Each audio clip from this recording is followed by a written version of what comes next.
Hello friends, आज मैं बनाई हूँ अपने घर में आम का अचार। चूँकि आम का सीज़न चल रहा है तो आम का अचार बनाना तो बनता है। तो आप लोग सभी अपने घर में अपने तरीके से आम का अचार बनाते होंगे, लेकिन मैं जिस तरीके से आम का अचार बनाती हूँ बहुत ही आसान है बनाना। और इस तरह से जब आप आम का अचार बनाएंगे तो साल भर तक ये काला नहीं पड़ेगा, ख़राब भी नहीं होगा और यहाँ पे सॉफ्ट बना रहेगा, बिल्कुल भी हार्ड नहीं होगा। इसे साल 2 साल तक आप रख सकते हैं। तो इस तरह से कलरफुल बना रहता है। तो आप सभी मेरी पूरी वीडियो को ज़रूर देखिएगा कि मैंने इसे किस तरह से बनाया है। तो चलिए इसे बनाना शुरू करते हैं। आशा करते हैं फ्रेंड्स कि आप सभी बहुत ही अच्छे से होंगे, स्वस्थ होंगे, बिल्कुल मस्त होंगे। इसे बनाने के लिए यहाँ पे मैं ले ली हूँ 1.5 kg आम। तो आम को सबसे पहले अच्छी तरह से मैं धो ली हूँ और सूती कपड़ा से मैं पोंछ ली हूँ। इसके बाद यहाँ पे आम को काटना है। तो काटने के लिए यहाँ पे मैं ले ली हूँ हंसुआ। तो जब भी इस तरह से आम का अचार बनाएं तो इसी तरह से हंसुआ से काटें, बहुत ही आसानी से जल्दी से कट जाता है। क्योंकि आम में अब गुठलियाँ आ गई है तो चाकू से काटने में नहीं बनेगा। तो इस तरह से हंसुआ से बड़ी आसानी से ये आम कट जाता है। तो आप देख सकते हैं इस तरह से आम को काट लेना है। इसका अंदर का जो बीज है काटते समय ही निकाल देना है इस तरह से। तो हंसुआ से बहुत ही आसान होता है अचार को इस तरह से काटना। तो देखिए इस तरह से छोटा बड़ा जिस तरह से आपका टुकड़ा बनाना हो उस तरह से अपनी मर्जी से आप काट सकते हैं। तो इस तरह से मैं 4 भाग में इस आम को काट रही हूँ। तो इस तरह से सारे आम को काटने के बाद इसे धो लेना है 2 पानी में। इसे पानी में डुबा करके ज़्यादा देर तक नहीं रखना है। तो इस बात का भी ध्यान रखना होगा। तो यहाँ पे देखिए सारे आम को मैं काट करके ले ली हूँ। अब एक बड़ा सा बर्तन में पानी लेना है और आम को अच्छी तरह से धो लेना है। पानी में डुबा करके ज़्यादा देर तक इसे नहीं रखिएगा।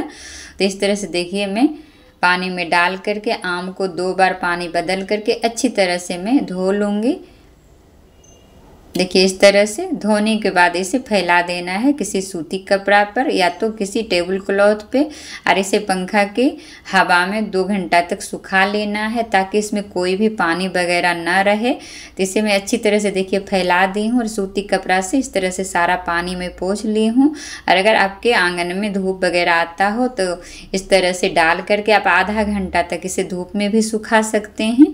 तो यहाँ पर मैं धूप में डाल दी हूँ। उसके बाद यहाँ पर मैं आ गई हूँ किचन में। तो यहाँ पे मैं मसाला की तैयारी करूँगी, तब तक उधर हमारा जो आम है वो भी सूख जाएगा।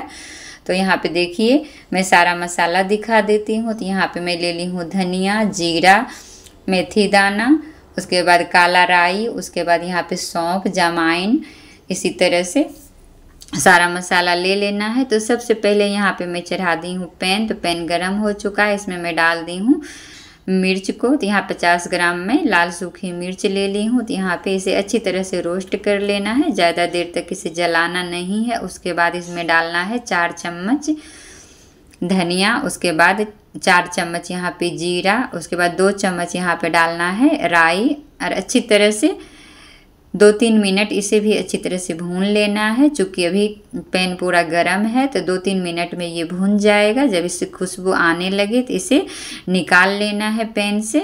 तो इसी तरह से इतना टाइम तक ही इसे भूनना है, ज़्यादा देर तक इसे भूनना नहीं है। उसके बाद यहाँ पे 1-2 मिनट के लिए भूनना है मेथी दाना, सौंफ का दाना और अजवाइन। तो इसीलिए मैं यहाँ पे इसे बाद में भून रही हूँ।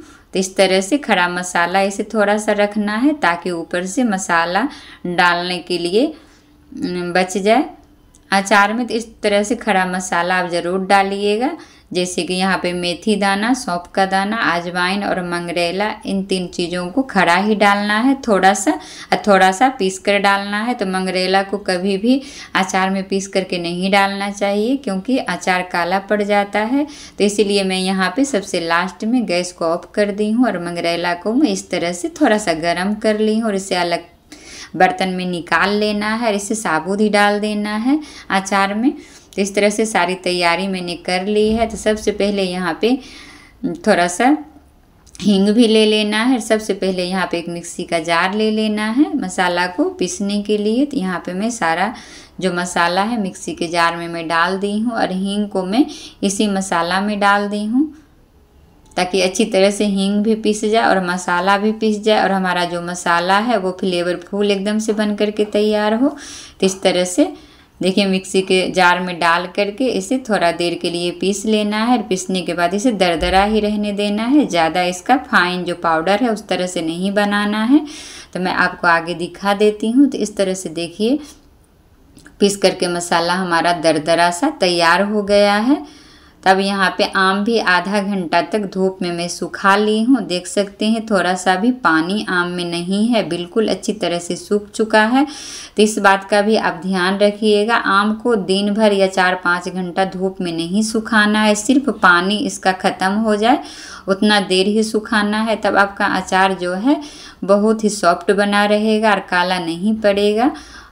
तो इस तरह से मैं एक बड़ा सा बर्तन में आम को डाल ली हूँ। उसके बाद इसमें स्वाद के अनुसार डाल देना है नमक। उसके बाद यहाँ पे बनाया हुआ मसाला पीसा हुआ डाल देना है। उसके बाद इसमें डाल देना है तेल सरसों का। इसे मैं गरम नहीं की हूँ, तो इस तरह से मैं कच्चा तेल से ही बनाती हूँ अचार को, तो बहुत ही अच्छा फ्लेवर आता है। और गरम करने से जो तेल का फ्लेवर चला जाता है तो वो अच्छा नहीं लगता है खाने में। तो इस तरह से मैं कच्चा तेल डालकर ही बनाती हूँ। तो यहाँ पे मैं 350 ग्राम में 250 ग्राम में तेल को डाल दी हूँ। उसके बाद यहाँ पे साबुत जो मसाला मैं रखी थी भून करके उसे भी 3 चम्मच डाल दी और अच्छी तरह से मिला देना है। एक ज़रूरी चीज़ जो कि मैं अभी नहीं डाली हूँ, हल्दी पाउडर, जो कि मैं मिक्सी में ही पीस करके तैयार करके रखी हूँ, उसे भी मैं अब डाल दूँगी। तो इस तरह से देखिए कितना अच्छा कलरफुल हमारा जो अचार है दिखने में लग रहा है। तो इस तरह से ज़रूरत के हिसाब से हल्दी को डाल देना है। तो इस तरह से जब अचार आप बनाएं तो घर में ही सारा मसाला तैयार करके डालें, यहाँ तक कि हल्दी पाउडर भी घर का ही डालें, क्योंकि जो बाज़ार का मसाला होता है हल्दी पाउडर कभी कभी वो मिलावट का रहता है, मैदा वगैरह मिला हुआ रहता है, तो अचार ख़राब हो सकता है। तो इस बात का भी ध्यान रखना होता है। तो इस तरह से हल्दी पाउडर भी घर का ही पिसा हुआ डालिएगा। तो इस तरह से देखिए सारी यहाँ पे मसाला तेल जो है सारा मैं मिला ली हूँ। उसके बाद इसे सूती कपड़ा से ढक करके इसे धूप में रख देना है। और 1 दिन के बाद मैं दिखाऊंगी कि 1 दिन में ही कितना अच्छा से हमारा जो आम है वो बिल्कुल सॉफ्ट हो जाएगा और तेल ऊपर आने लगेगा और मसाला भी ऊपर आ जाएगा, एकदम से एब्जॉर्ब हो जाएगा। तो इस तरह से देखिए दूसरा दिन मैं आपको दिखा रही हूँ कि 1 दिन में ही कितना अच्छा से हमारा आम जो है सॉफ्ट हो चुका है और तेल ऊपर आ चुका है। तो बहुत ही स्वादिष्ट ये अचार बन करके तैयार होता है। उसके बाद यहाँ पे रख लेना है बोयम में। तो इसी तरह से किसी भी कांच का डब्बा हो तो उसमें डाल देना है और इसे ढक करके धूप में रखना है। रोज़ ही लगभग 20 से 25 दिन तक इसे धूप में रखना है, तब ये अचार आपका बिल्कुल भी ख़राब नहीं होगा 1-2 साल तक। तो इस बात का भी ध्यान रखिएगा। तो अगर आप लोगों को मेरी ये आम की अचार की रेसिपी पसंद आई हो तो लाइक ज़रूर कीजिएगा, शेयर ज़रूर कीजिएगा और कमेंट करके तो ज़रूर ही बताइएगा। अगर अभी तक आप लोगों ने मेरे चैनल को सब्सक्राइब नहीं किया है तो प्लीज़ मेरे चैनल को सब्सक्राइब ज़रूर कर लीजिएगा फ्रेंड्स। देखिए कितना अच्छा से ये मज़ेदार हमारा आम का अचार बन चुका है। तो चलिए मिलते हैं आगे की रेसिपी में, तब तक के लिए बाय बाय।